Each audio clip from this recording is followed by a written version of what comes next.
Welcome to the Progress Texas Happy Hour.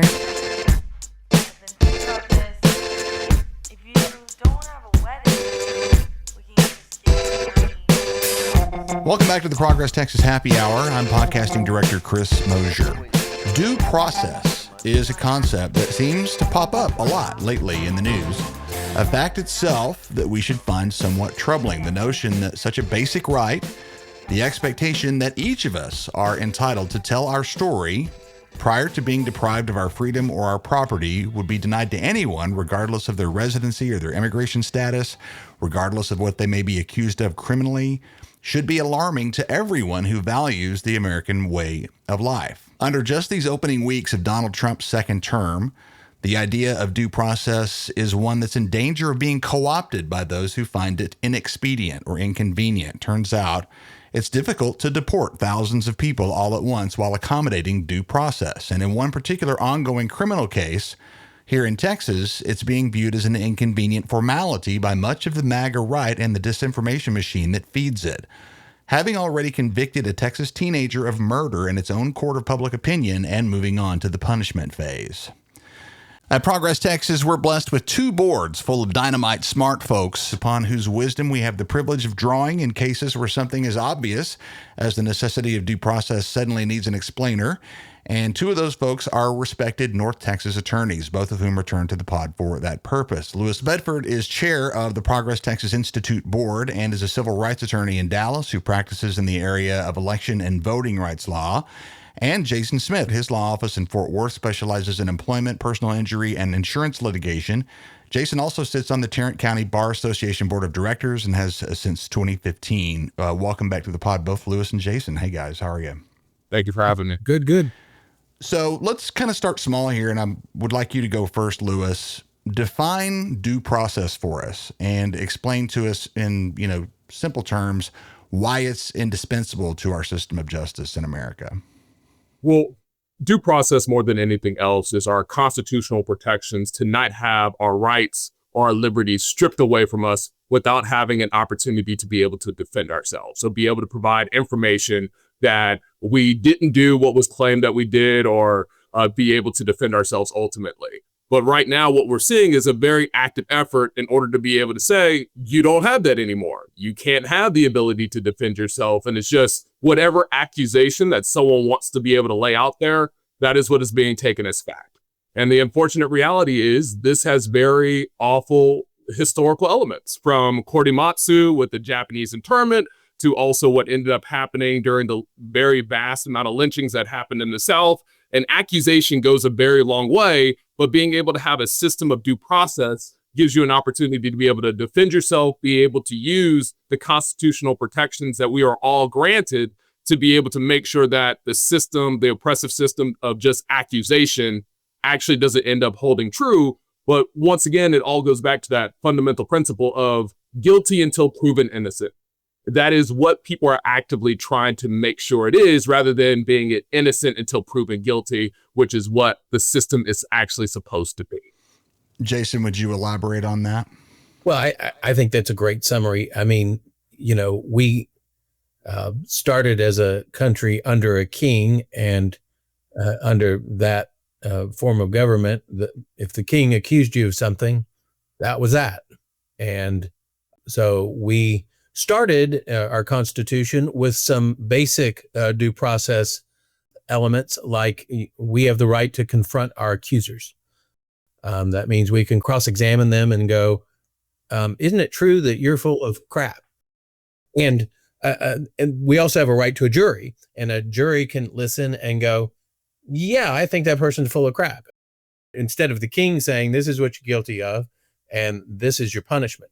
And then after the Civil War, we passed the Due Process Clause, and that gives everyone, all persons. It's not just citizens. It's the language that's used is all persons have the right to due process, and that gives everyone the right to have their say before their liberties taken, their properties taken, before government benefits are taken, as the U.S. Supreme Court said in Perry versus Sinderman. And so And that due process is important for a couple reasons. One, it gives people the sense that they've been heard. And if people feel like they've been heard, they're less likely to grab torches and pitchforks and burn everything down because they feel like they've had a say in the process. Moreover, it allows the folks who are to find out make the decision to have all the facts and to have all of the motivations and biases ferreted out. And so due process is just as important, sometimes more important than the result, because it gives confidence in the result. Let's talk about how due process, as a concept has come into fashion lately as a discussion point. And again, to me, the fact that it's even being, considered remotely dispensable by anybody should be really troubling to all of us. Jason, you go first this time. Tell us about, in your view, how the Trump administration so far early on into the second Trump term, how their actions and policies have degraded the idea of due process.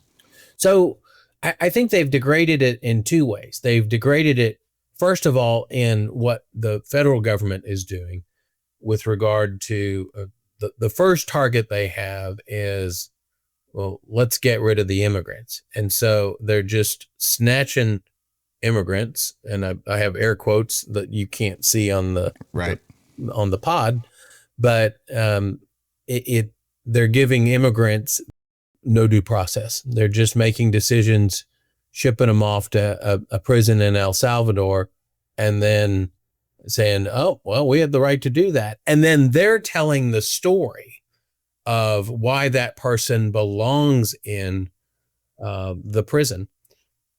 Maybe that story is true. Maybe it's not.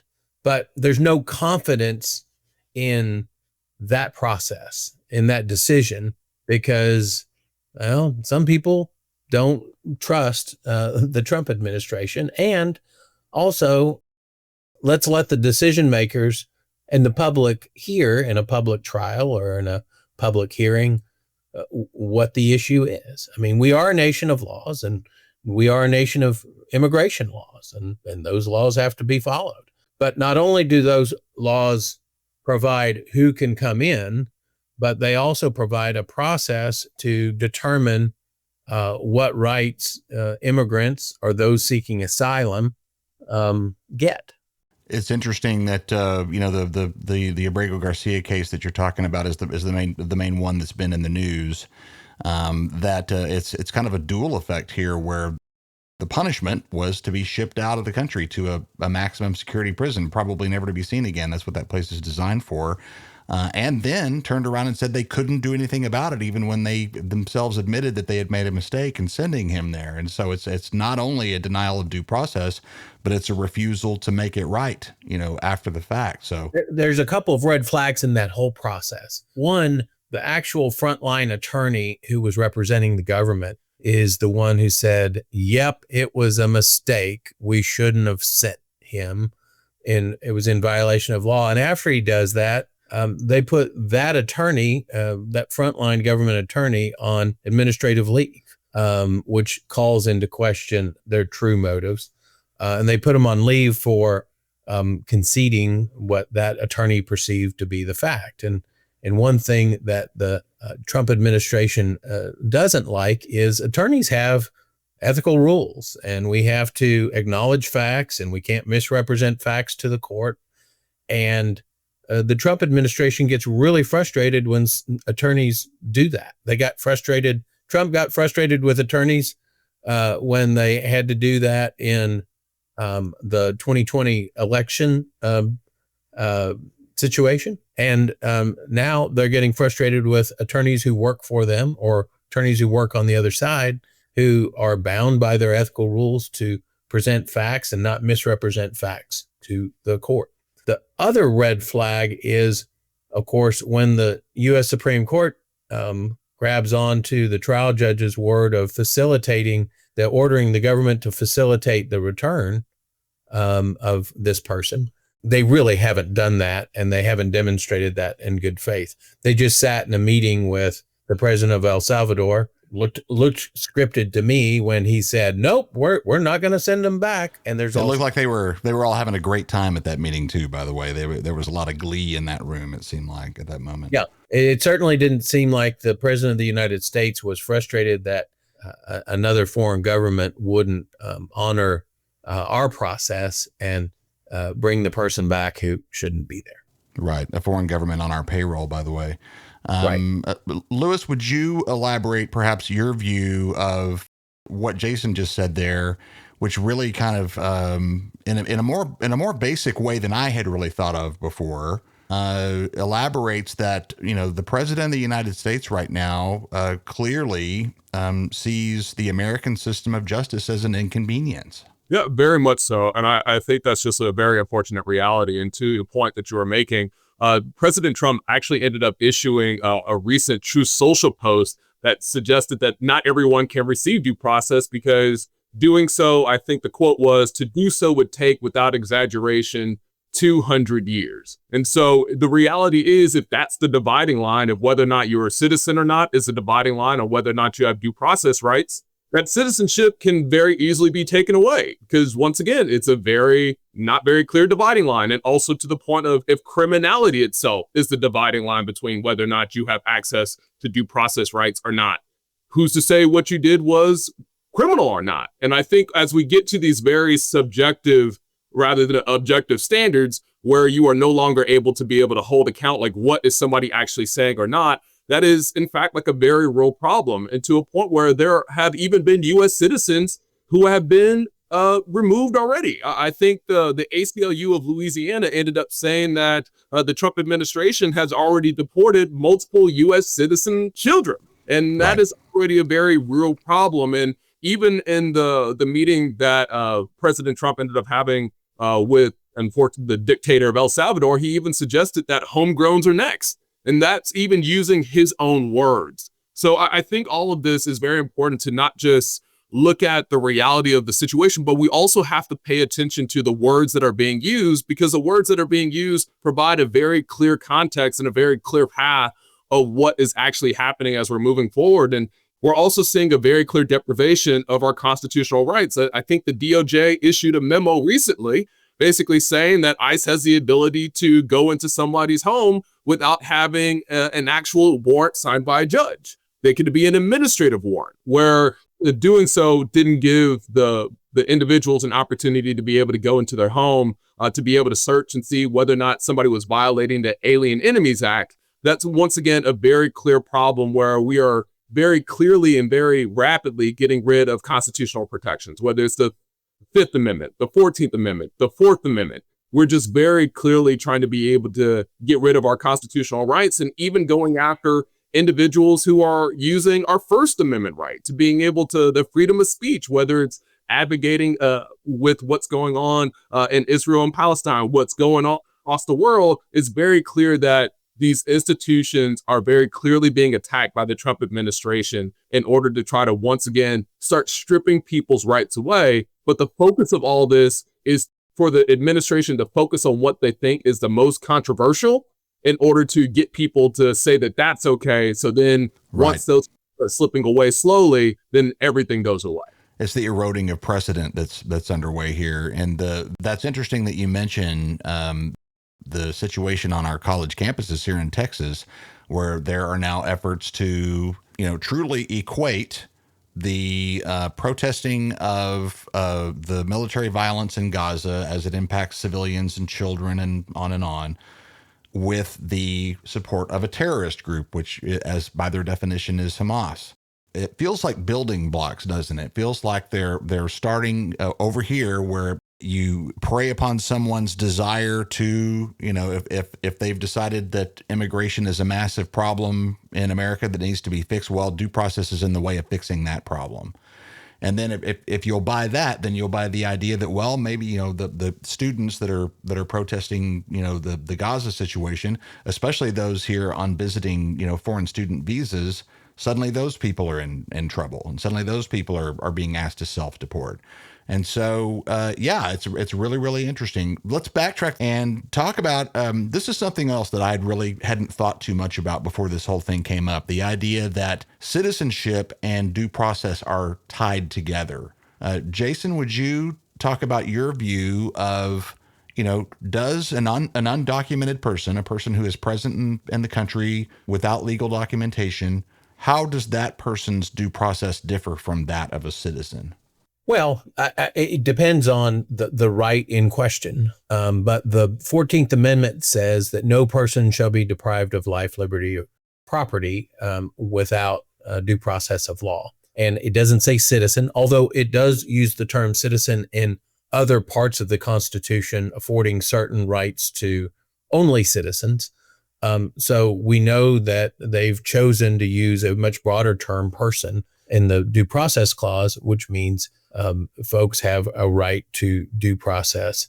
Now, the courts have said you have that right to due process. That might be you get to say your piece, and then someone gets to make a decision. But you get that due process, and that due process is important because there's a lot of things, again, that lawyers won't bring in court that maybe people on the outside want to argue, because that's not how our court system is set up.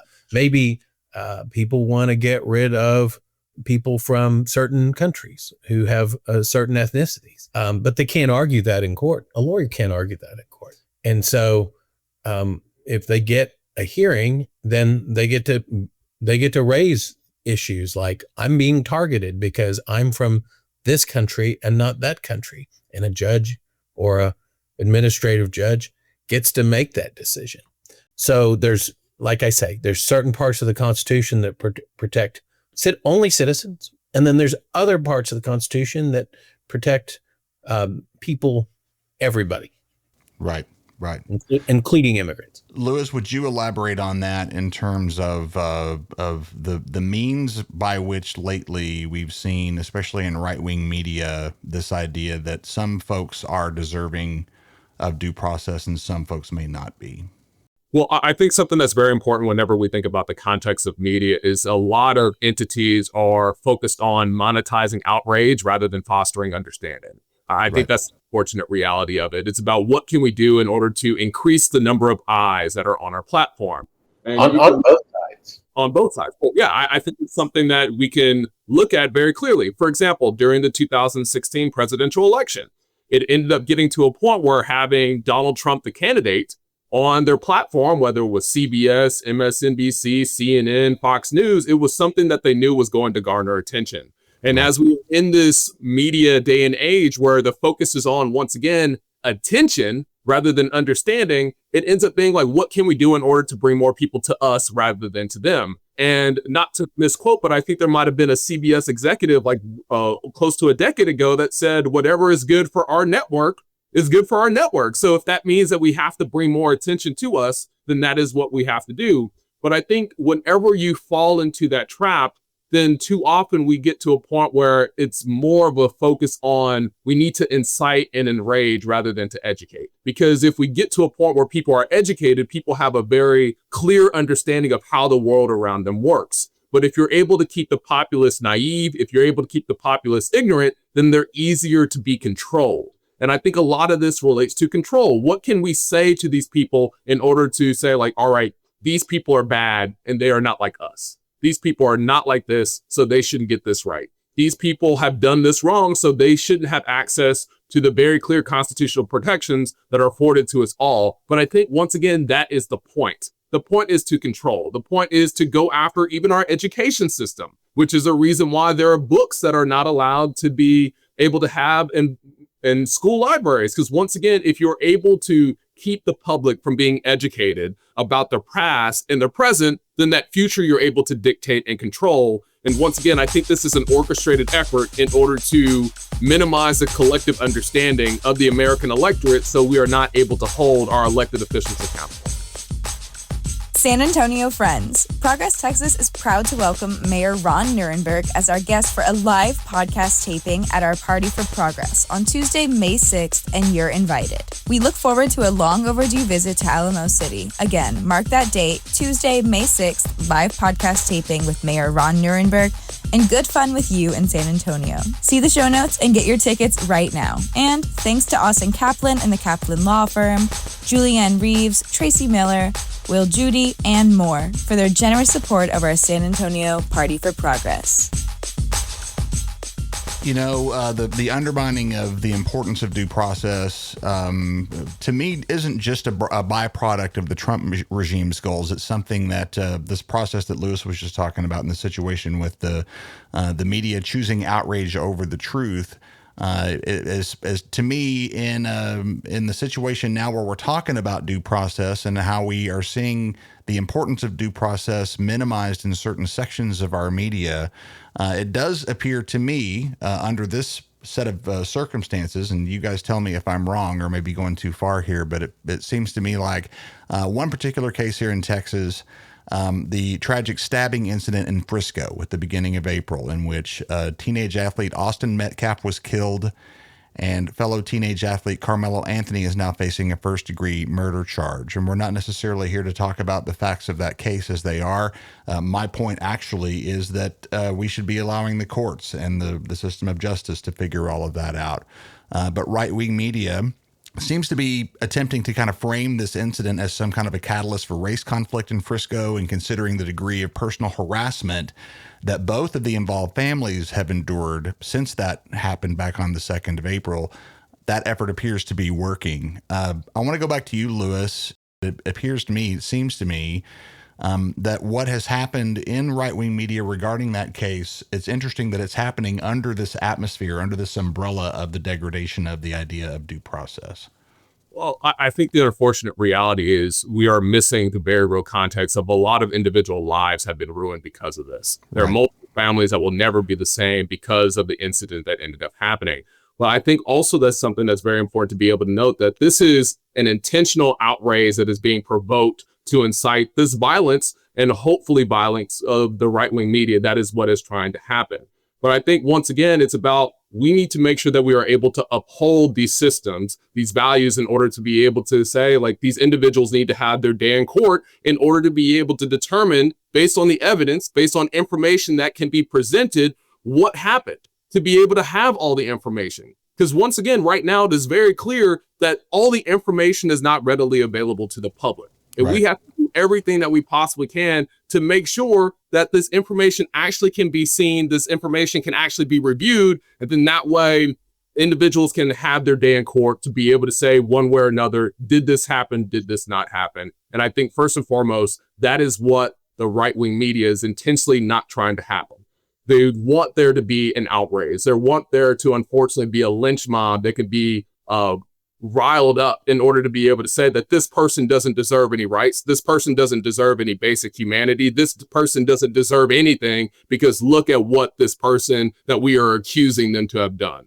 And that, unfortunately, does have very real elements, especially in the South, of how this country's history has happened, where people were not given the opportunity to be able to have due process. People were not given the opportunity to be able to have their day in court. And people, once there was an accusation, their humanity was stripped of them. And unfortunately, in certain situations, their lives were stripped away from them as well. So this is not to say one way or another about whether or not somebody is guilty or innocent under the eyes of the law. This is about making sure that an individual has an opportunity to have their day in court heard so they can have information to be able to show whether or not they are innocent or not. That is something that is very important because, once again, in the history of this country, that is something that we have seen has not been afforded to everybody. And that doesn't matter whether or not you were a slave, whether or not you were somebody in the 1960 civil rights movement, whether you were in the decades-long era of lynchings in the South, or whether or not you were an immigrant who was accused of being somebody who was a part of the Japanese government during World War II, as saying that you were an enemy of this country, so we need to hold you in an internment camp. We have to do everything that we can in order to be able to preserve and uphold these systems. That's not saying we can't critique these systems, but that means that we have to uphold these systems in a way that we can make sure that we can push, we can advocate for these systems to change, but to change in a way that's able to expand and broaden our collective rights rather than seemingly just strip our rights away and say, because you did this thing, you no longer have access or afforded any of the rights that were afforded to anyone else.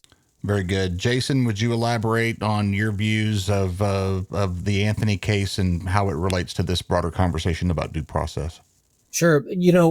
I think conservative media wants to convict Carmelo Anthony without any due process, without him being able to tell his side of the story, without him having representation to cross-examine people that are saying that he did something or he said something. At the same time, I've seen left-wingers try to trash the family and the individual, the kid that was killed. It was a tragedy that this kid was killed. And it's okay for a progressive to say that. That Right. doesn't make Carmelo Anthony guilty.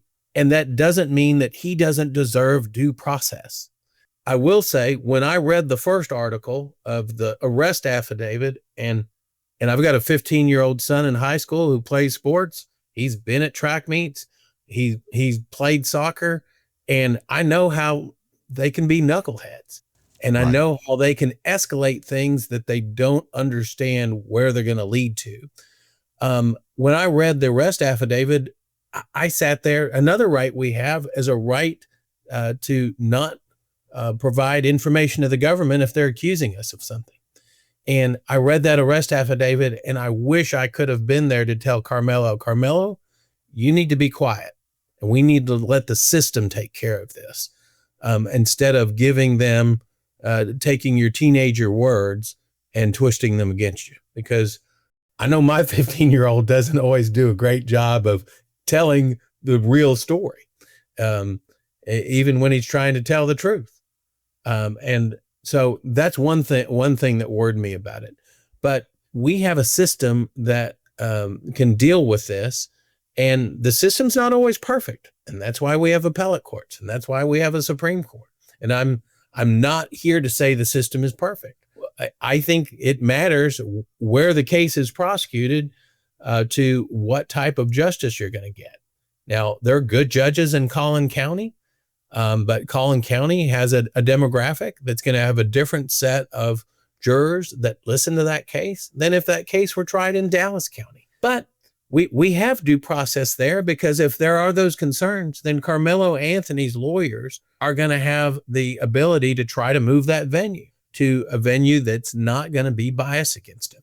And if the judge denies that, then they have a right to appeal that and have a court go, no, I don't know if you can get a fair trial there. So, but I do think, watching this whole debate, we don't, in this age of the internet and social media, we're called inferior if we don't have all the answers, if we don't have an opinion. And sometimes we don't need to have an opinion other than the opinion is people should get due process. Carmelo Anthony should get due process. For the longest time, people like Carmelo Anthony in this country were just deprived of due process. They weren't considered persons under the law. Or when they had those rights were ignored. So it's important that, as part of due process, that everyone be given that chance to defend themselves, to cross-examine someone and tell them, ask them, isn't it true that you're just full of shit? They can do that. And that's what our system really allows folks to do. But we don't have to have an opinion about whether Carmelo was justified. I don't know if he was justified. I know it's a tragedy that someone died, and I know there's situations where people feel like they need to defend themselves.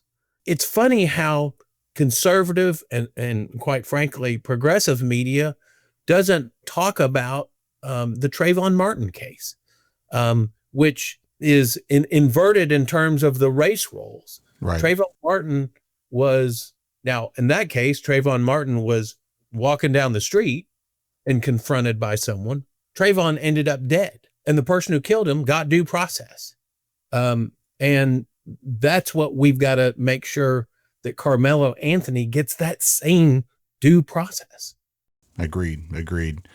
Well, guys, we're coming up on time. A couple of closing statements, if you would, and really to kind of tie this up in a bow and to get back to the core, topic here. Lewis, you go first here. Tell us about why it's important in this moment for everyone to pay attention to the idea of due process, how it's treated in the media, and where you think if it's continued to allowed to kind of slide down the scale of importance, how could that affect all of us? Well, first and foremost, I would say that due process isn't a loophole. It's a cornerstone of accountability and fairness in our country, and you can't simply just make accusations without requiring some kind of an evidence or oversight to assess whether or not that information is valid or not. And I would also like to be able to say that if our rights are being taken away slowly, then unfortunately we don't have any rights. That's the reality of it. If our rights can be taken away because of whether or not we're a criminal or not, whether or not we're a citizen or not, whether or not we live on one side of the street or not, if we can get more and more and more into these very subjective standards that come down to our basic principle of fairness, whether or not we actually have the rights that we claim that we have. And if somebody can enter our home without having a warrant, if somebody can arrest us and send us off to a different country without us having any due process at all, if somebody could just say that we're guilty based on an accusation and not presenting any evidence or any information or going through the actual systems that we have, then we don't have anything. We don't. There is no country. There is no principle of law. There is no accountability at all. There's only tyranny. So whenever we talk about these issues, it's very important to be able to note that in order for this country to actually be the country that we believe it is, we have to have access to information. We have to have ability to have access to due process. We need the rights that are guaranteed to us, because without it, we don't have anything. Jason, bring us home. You take a shot at that same question. Yeah, there's Shakespeare wrote a play, Henry IV. Actually, it had a couple parts, and one of the lines one of the characters says when they take over, first thing we'll do, we'll kill all the lawyers, and it gets a big laugh. And I get the joke, but the real point Shakespeare was trying to make is when a government wants to do what it wants to do and be authoritarian and not give people a chance, they want to take away their due process. And part of that is having a lawyer. Part of that is having a trial. Part of that is having a hearing. Part of that is being able to confront the people who are accusing you and point out maybe they couldn't see what happened. Maybe they have a bias that makes them think that all people, like the person being accused or the person who's going to be shipped out of the country, should have drastic action taken against them. And that's why we have due process. And that's what makes us as a country different and better. We don't always execute perfectly on that due process for everyone, but we are the folks who came up with the idea that everyone has a right to be heard and tell their side of the story, and to have both sides of the story told in public, before the government does anything bad to them. And that's a good thing. I'm really proud of our country for having that. And we've got to protect that, because if they're going to, and I think the Trump administration has started out on groups that they think are unpopular with a good chunk of the American people, immigrants. They'll play to certain white groups that they're targeting minorities. And then maybe folks who drive a Tiguan EV instead of, something made by Elon Musk. Maybe someone who's a Democrat, or maybe someone who's in a union, or maybe someone who's a Lutheran. It's in our self-interest to protect the right to due process, because one day we may need it. Absolutely. Guys, it is such a pleasure and a privilege to have both of you on the Progress Texas Institute board, and for making yourselves available for this super important talk that is going to eventually affect all of us if we're not careful. Lewis Bedford, Jason Smith, guys, appreciate your time so much. Thanks. Thank you for having us. Our mission at Progress Texas is to counter the conservative disinformation machine, but they far outmatch us in funding. Oil and tech billionaires and religious right-wing activist groups spend a lot of money keeping their audiences in the dark. If you've come to appreciate the light that we shine on important political news in Texas on a daily, ongoing basis, please know that our regular, everyday listeners form a key component of our funding. And if that's you, we could use your support as a monthly contributor, and no amount is too small. Go to progresstexas.org/donate. Thanks to Nicole Ramirez, Susan Lofton, and Lisa Weiss, all three of whom are on the team. We appreciate all of you very much. All the details at progresstexas.org. Thanks so much for listening, and we'll catch you next time.